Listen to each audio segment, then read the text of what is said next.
ओम शांति। आज 17 नवंबर 2023 की साकार मुरली में प्यारे पिता परमात्मा हम बच्चों से कहते हैं कि किसी भी परिस्थिति को सहज पार करने का साधन है एक बल और एक भरोसा। बुद्धि को डायरेक्शन प्रमाण श्रेष्ठ स्थिति में स्थित करने वाले मास्टर सर्वशक्तिमान का वरदान देते हैं बाबा। किसी से भी नफरत नहीं करनी है, सबसे मीठा व्यवहार करना है। ज्ञान योग में रेस करके बाप के गले का हार बन जाना है। नींद को जीतने वाला बन सवेरे सवेरे उठ बाप को याद करना है। स्वदर्शन चक्र फिराना है। जो सुनते हैं उस पर विचार सागर मंथन करने की आदत डालनी है। आज की मुरली का मुख्य टाइटल है मीठे बच्चे, बाप के गले का हार बनने के लिए ज्ञान योग की रेस करो। बाबा के गले का हार बनना है तो ज्ञान योग की रेस करनी है। तुम्हारा फर्ज है सारी दुनिया को बाप का परिचय देना।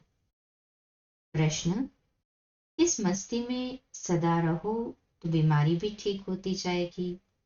उत्तर, ज्ञान और योग की मस्ती में रहो। इस पुराने शरीर का चिंतन नहीं करो। जितना शरीर में बुद्धि जाएगी, लोभ रखेंगे, उतना और ही बीमारियां आती जाएंगी।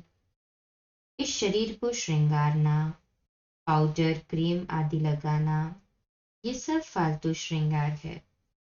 तुम्हें अपने को ज्ञान योग से सजाना है। यही तुम्हारा सच्चा सच्चा श्रृंगार है। गीत है जो पिया के साथ है। ओम शांति। जो बाप के साथ है। अब दुनिया में बाप तो बहुत है, शरीर के बाद बाप तो सभी के अलग है ना, परंतु उन सभी का बाप रचयिता एक है। वही ज्ञान का सागर है। ये जरूर समझना पड़े कि परमपिता परमात्मा ज्ञान का सागर है। ज्ञान से ही सद्गति होती है। सद्गति मनुष्य की तब हो जब सतयुग की स्थापना होती है। बाप को ही सद्गति दाता कहा जाता है। जब संगम का समय हो तब तो ज्ञान का सागर आकर दुर्गति से सद्गति में ले जाए। सबसे प्राचीन भारत है। भारतवासियों के नाम पर ही 84 जन्म गाए हुए हैं। जरूर जो मनुष्य पहले पहले हुए होंगे वही 84 जन्म लेते होंगे। देवताओं के तो 84 जन्म कहेंगे, तो ब्राह्मणों के भी 84 जन्म ठहरे। मुख्य को ही उठाया जाता है। इन बातों का किसी को भी पता नहीं है। जरूर ब्रह्मा द्वारा ही सृष्टि रचते हैं। पहले पहले सूक्ष्म लोक रचना है, फिर यह स्थूल लोक। ये बच्चे जानते हैं सूक्ष्म लोक कहाँ है, मूल लोक कहाँ है। मूल वतन, सूक्ष्म वतन, स्थूल वतन, इसको ही त्रिलोक कहा जाता है। जब त्रिलोकीनाथ कहते हैं तो उसका अर्थ भी चाहिए ना, कोई त्रिलोक होगा ना। वास्तव में त्रिलोकीनाथ एक बाप ही कहला सकते हैं और उनके बच्चे कहला सकते हैं। यहाँ तो कई मनुष्यों के नाम है, त्रिलोकीनाथ, शिव, ब्रह्मा, विष्णु, शंकर आदि आदि। ये सब नाम भारतवासियों ने अपने ऊपर रखा दिए हैं। डबल नाम भी रखाते हैं, राधे कृष्ण, लक्ष्मी नारायण। अब ये तो किसको पता नहीं राधे और कृष्ण अलग अलग थे। वह एक राजाई का प्रिंस था, वह दूसरी राजाई की प्रिंसेस थी। ये अभी तुम जानते हो। जो अच्छे अच्छे बच्चे हैं उन्हों की बुद्धि में अच्छी अच्छी पॉइंट्स धारण होती है। जैसे डॉक्टर जो अच्छा होशियार होगा उनके पास तो बहुत दवाइयों के नाम रहते हैं। यहाँ भी नई नई पॉइंट्स बहुत निकलती रहती है। दिन प्रतिदिन इन्वेंशंस होती रहती है। जिन्हों की अच्छी प्रैक्टिस होगी वह नई नई पॉइंट्स धारण करते होंगे। धारण नहीं करते हैं तो महारथियों की लाइन में नहीं लाया जा सकता। सारा मदार बुद्धि पर है और तकदीर की भी बात है। ये भी ड्रामा में है। ड्रामा को भी कोई नहीं जानते हैं। ये भी समझते हैं कर्म क्षेत्र पर हम पार्ट बजाते हैं, परंतु ड्रामा के आदि मध्य अंत को नहीं जानते तो गोया कुछ भी नहीं जानते। तुमको तो सब कुछ जानना है। बाप आए हैं, बच्चों को मालूम पड़ा है, तो बच्चों का फर्ज है औरों को भी परिचय देना। सारी दुनिया को बतलाना फर्ज है। जो फिर ऐसे ना कहे कि हमको मालूम नहीं था। तुम्हारे पास बहुत आएंगे, लिटरेचर आदि बहुत लेंगे। बच्चों ने शुरू में साक्षात्कार भी बहुत किया है। ये क्राइस्ट इब्राहिम भारत में आते हैं। बरोबर भारत सबको खींचता रहता है। असूल तो भारत ही बेहद के बाप का बर्थ प्लेस है ना। परंतु वे लोग इतना कुछ जानते नहीं है कि ये भारत भगवान का बर्थ प्लेस है। वह कहते भी है शिव परमात्मा, परंतु फिर सबको परमात्मा कह देने से बेहद के बाप का महत्व गुम कर दिया है। अभी तुम बच्चे समझाते हो भारत खंड सबसे बड़ा तीर्थ स्थान है। बाकी और सब जो भी पैगंबर आदि आते हैं वह आते ही है अपना अपना धर्म स्थापन करने। उनके पिछाड़ी फिर सब धर्म वाले आते जाते हैं। अभी है अंत। कोशिश करते हैं वापस जाए, परंतु तुमको यहाँ लाया किसने? क्राइस्ट ने आकर क्रिश्चियन धर्म स्थापन किया। उसने तुमको खींच कर लाया। अभी सब तंग हुए हैं वापस जाने के लिए। ये तुमको समझाना है। सब आते हैं अपना अपना पार्ट बजाने। पार्ट बजाते बजाते दुख में आना ही है, फिर उस दुख से छुड़ाकर सुख में ले जाना बाप का ही काम है। बाप का ये बर्थ प्लेस भारत है। इतना महत्व तुम बच्चों में भी सभी नहीं जानते। थोड़े हैं जो समझते हैं और नशा चढ़ा हुआ है। कल्प कल्प बाप भारत में ही आते हैं। ये सबको बताना है, निमंत्रण देना है। पहले तो ये सर्विस करनी पड़े, लिटरेचर तैयार करना पड़े। निमंत्रण तो सबको देना है। रचयिता और रचना की नॉलेज कोई भी नहीं जानते। सर्विसेबल बनकर अपना नाम बाला करना चाहिए। जो तीखे बच्चे हैं, जिनकी बुद्धि में बहुत पॉइंट्स है, उनकी मदद सब मांगते हैं। उनके नाम ही जपते रहते। एक तो शिव बाबा को जपेंगे, फिर ब्रह्मा बाबा को, फिर नंबरवार बच्चों को। भक्ति मार्ग में हाथ से माला फेरते हैं, अभी फिर मुख से नाम जपते हैं। फलाने बहुत अच्छे सर्विसेबल निरहंकारी है, बड़े मीठे हैं, उनको देह अभिमान नहीं है। कहते हैं ना, मिठरा घूर तो बुराई, अर्थात मीठे बनो तो सब मीठा व्यवहार करेंगे। बाप कहते तुम दुखी बने हो, अब तुम बच्चे मुझे याद करेंगे तो मैं भी मदद करूंगा। तुम नफरत करेंगे तो मैं क्या करूंगा? ये तो गोया अपने ऊपर नफरत करते हैं। पद नहीं मिलेगा। धन कितना कितना अतः मिलता है ना। इसको लॉटरी मिलती है तो कितना खुश होते हैं। उनमें भी कितने इनाम आते हैं। फर्स्ट प्राइज, फिर सेकंड प्राइज, फिर थर्ड प्राइज होती है। हूबहू ये भी ईश्वरीय रेस है, ज्ञान और योग बल की रेस है। जो इनमें तीखे जाते हैं वही गले का हार बनेंगे और तख्त पर नजदीक बैठेंगे। समझाना तो बहुत, समझाया तो बहुत सहज है। अपने घर को भी संभालो, क्योंकि तुम कर्मयोगी हो। क्लास में 1 घंटा पढ़ना, फिर घर में जाकर उस पर विचार करना है। स्कूल में भी ऐसे ही करते हैं ना, पढ़कर फिर घर में जाकर होमवर्क करते हैं। बाप कहते हैं एक घड़ी आधी घड़ी, दिन में 8 घड़ियां होती है, उनमें भी बाप कहते हैं एक घड़ी, अच्छा आधी घड़ी, 15-20 मिनट भी क्लास अटेंड कर, धारणा कर, फिर अपने धंधे दूरी में जाकर लोगो। आगे बाबा तुमको बिठाते भी थे कि याद में बैठो, स्वदर्शन चक्र फिराओ, याद का नाम तो था न। बाप और वर्षे को याद करते करते, स्वदर्शन चक्र फिराते फिराते, जब देखो नींद आती है तो सो जाओ, फिर अंतमति सुगति हो जाएगी, फिर सवेरे उठेंगे तो वही पॉइंट्स याद आती रहेंगी। ऐसे अभ्यास करते करते तुम नींद को जीतने वाले बन जाएंगे। जो करेगा वो पाएगा, करने वाले का देखने में आता है, उसकी चलन ही प्रत्यक्ष होती है, ना करने वाले की चलन ही और होती है। देखा जाता है ये बच्चे विचार सागर मंथन करते हैं, धारणा करते हैं, कोई लोभ आदि तो नहीं है, ये तो पुराना शरीर है।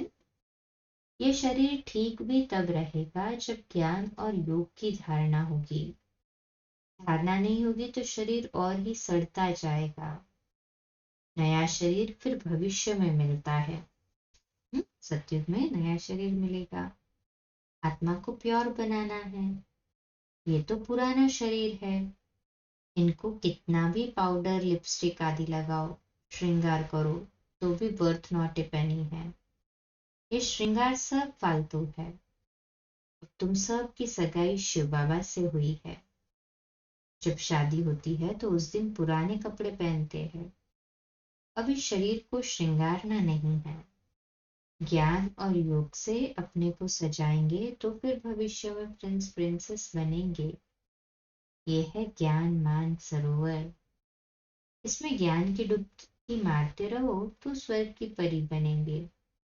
प्रजा को तो परी नहीं कहेंगे, कहते भी है कृष्ण ने भगाया फिर महारानी पटरानी बनाया।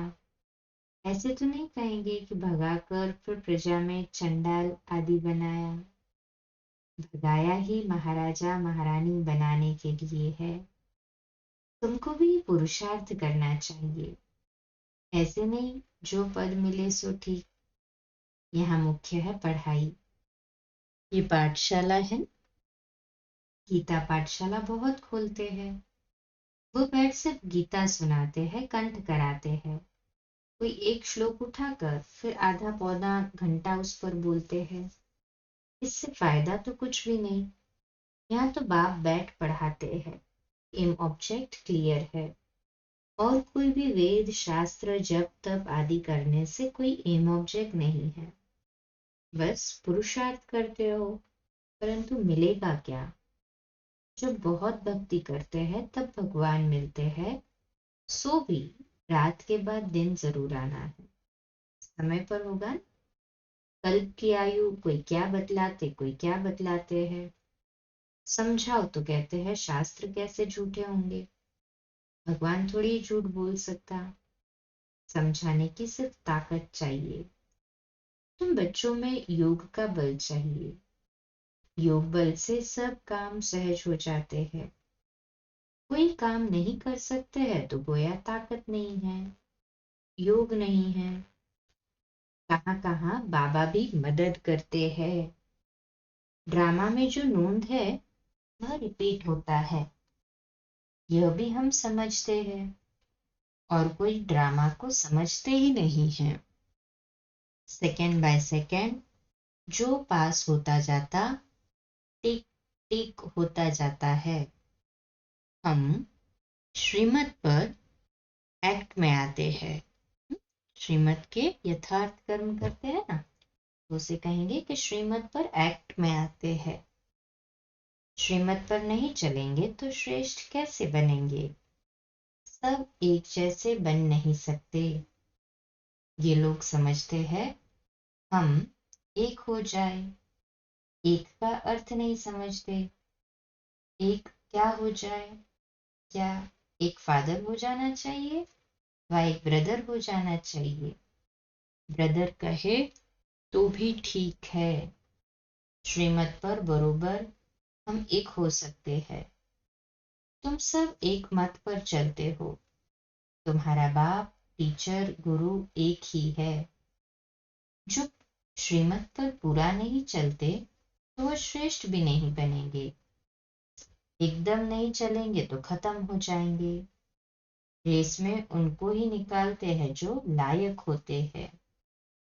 जब कोई बड़ी रेस होती है तो घोड़े भी अच्छे फर्स्ट क्लास निकालते हैं, क्योंकि लॉटरी बड़ी रखते हैं। ये भी अश्व रेस है। ये शरीर क्या है? अश्व। हुसैन का घोड़ा कहते हो, उन्होंने हुसैन के घोड़े पर लड़ाई में दिखाया है। अभी तुम बच्चे तो डबल अहिंसक हो। काम की हिंसा है नंबर 1। इस हिंसा को कोई जानते ही नहीं। सन्यासी भी ऐसे नहीं समझते हैं, सिर्फ कहते हैं ये विकार है। बाप कहते हैं काम महाशत्रु है।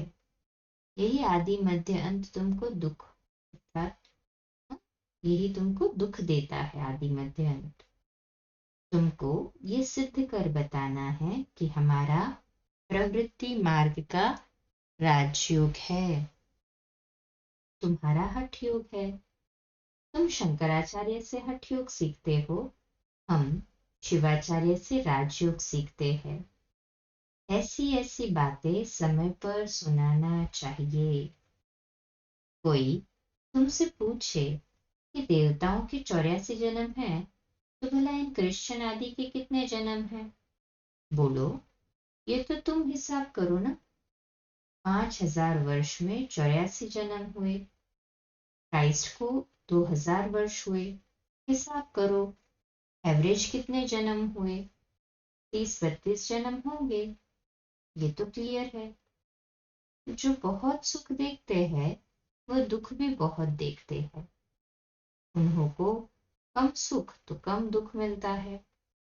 एवरेज का हिसाब निकालना है। पीछे जो आते हैं वह थोड़े थोड़े जन्म लेते हैं। बुद्ध का, इब्राहिम का भी हिसाब निकाल सकते हैं, करके 1-2 जन्म का फर्क पड़ेगा। ये सब बातें विचार सागर मंथन करना चाहिए। कोई पूछे तो क्या समझाएंगे? फिर भी बोलो, पहले तो आपसे वर्षा लेना है। पहले तो बाप से वर्षा लेना है। तुम बाप को तो याद करो। जन्म जितने लेने होंगे उतने लेंगे। बाप से वर्षा तो ले लो।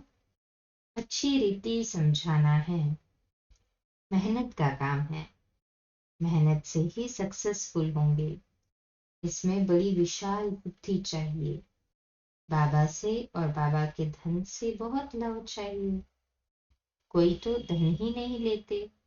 अरे ज्ञान रतन तो धारण करो, तो कहते हैं हम क्या करें, हम समझते नहीं। ज्ञान धन जो दे रहा है उसकी वैल्यू होनी चाहिए, उसे लेना है, धारण करना है। तो बेचारे समझते ही नहीं है, कहते नहीं समझते हो तो तुम्हारी भावी। अच्छा, मीठे मीठे सिकिलदे बच्चों प्रति माता पिता बाप दादा का याद प्यार और गुड मॉर्निंग। रूहानी बाप की रूहानी बच्चों को नमस्ते। हम रूहानी बच्चों की रूहानी माता पिता बाप दादा को याद प्यार, गुड मॉर्निंग और नमस्ते। वाह बाबा वाह, शुक्रिया बाबा, शुक्रिया। धारणा के लिए मुख्य सार है। पहली पॉइंट, किसी से भी नफरत नहीं करनी है, सबसे मीठा व्यवहार करना है। ज्ञान योग में रेस करके बाप के गले का हार बन जाना है। दूसरी पॉइंट, नींद को जीतने वाला बन सवेरे सवेरे उठ बाप को याद करना है। स्वदर्शन चक्र फिराना है। जो सुनते हैं उस पर विचार सागर मंथन करने की आदत डालनी है। आज का मीठा वरदान, बुद्धि को डायरेक्शन प्रमाण श्रेष्ठ स्थिति में स्थित करने वाले मास्टर सर्वशक्तिमान भव। बुद्धि को डायरेक्शन प्रमाण श्रेष्ठ स्थिति में स्थित करने वाले मास्टर सर्वशक्तिमान भव। विश्लेषण। कई बच्चे जब योग में बैठते हैं तो आत्माभिमानी होने के बदले सेवा याद आती है, लेकिन ऐसा नहीं होना चाहिए, क्योंकि लास्ट समय अगर अशरीरी बनने के बजाय सेवा का भी संकल्प चला तो सेकंड के पेपर में फेल हो जाएंगे। उस समय सिवाय बाप के निराकारी, निर्विकारी, निरअहंकारी और कुछ याद न हो।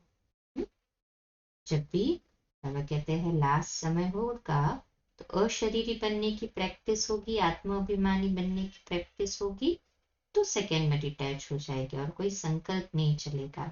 और उस समय बाप की तरह, बाप के निराकारी, निर्विकारी और निरहंकारी स्थिति में स्थित हो जाएंगे और कुछ याद ना हो। सेवा में फिर भी साकार में आ जाएंगे। इसलिए ये अभ्यास करो कि जिस समय जिस स्थिति में स्थित होना चाहे स्थित हो जाए। तब कहेंगे मास्टर सर्वशक्तिमान, कंट्रोलिंग और रूलिंग पावर वाले।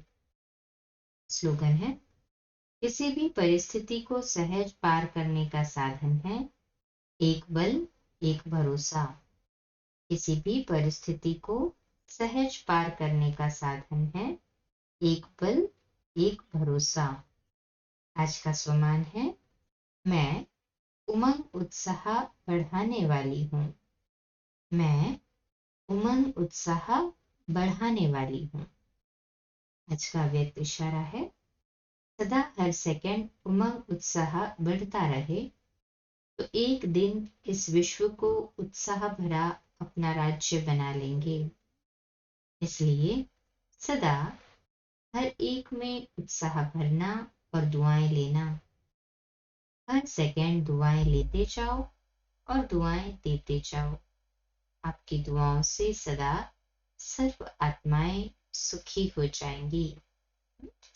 सारा दिन यही खुशी, नशा और सम्मान में चलते रहे कि मैं उमंग उत्साह बढ़ाने वाली हूँ। अच्छा, कम बोलो, धीरे बोलो, मीठा बोलो, सत्य बोलो, सोच समझकर बोलो।